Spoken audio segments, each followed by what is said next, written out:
नमस्कार। इन खबर में आपका स्वागत है। लोकसभा चुनाव की सरगर्मियों के बीच यूपी का सियासी तापमान सबसे ज्यादा बढ़ा हुआ है। आखिर ऐसा क्यों न हो, यहीं से दिल्ली का रास्ता जाता है। समाजवादी पार्टी और कांग्रेस की राहें जुदा हो गई थी। ऐसा लग रहा था कि दोनों अलग अलग चुनाव लड़ेंगे, जिसका फायदा बीजेपी को होगा। लेकिन एक फोन कॉल ने सपा और कांग्रेस को नजदीक ला दिया। उसके बाद अखिलेश यादव ने कहा कि अंत भला तो सब भला। और जो खबरें आ रही हैं उसके मुताबिक अखिलेश यादव कांग्रेस को 17 सीटें देने को तैयार हो गए हैं।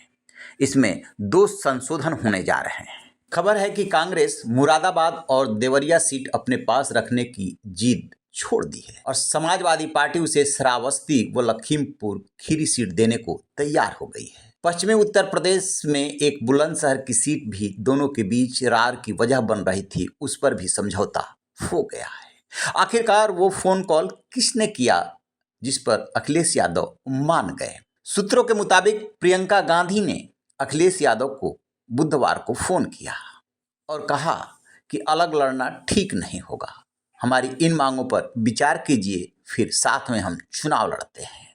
उसी बातचीत के दौरान ये फार्मूला निकाला गया और साथ में प्रियंका गांधी ने इस बात पर भी जोर दिया कि इस बात का ऐलान आज ही कर दीजिए, जितनी देरी हो रही है उतना ही अलायंस को नुकसान हो रहा है। दोनों पार्टियों के कार्यकर्ताओं में भ्रम की स्थिति पैदा हो रही है।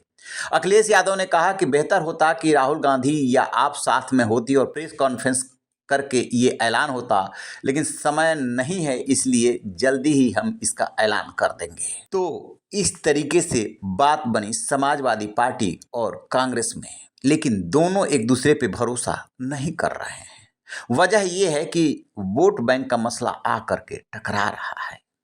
कभी ब्राह्मण, दलित और मुस्लिम कांग्रेस के वोट बैंक हुआ करते थे, लेकिन जब उसकी जमीन खिसकी तो तीनों उसके हाथ से निकल गए और मुस्लिम चले गए समाजवादी पार्टी के पाले में। जो बचे खुचे थे वो बसपा के साथ। समाजवादी पार्टी को इस बात का डर लगता है कि यदि साथ में चुनाव लड़ते हैं तो मुस्लिम कांग्रेस को वोट करेगा, कहीं ऐसा ना हो कि वो उधर खिसकने लगे। लेकिन दोनों की मजबूरी है, लिहाजा साथ आए हैं।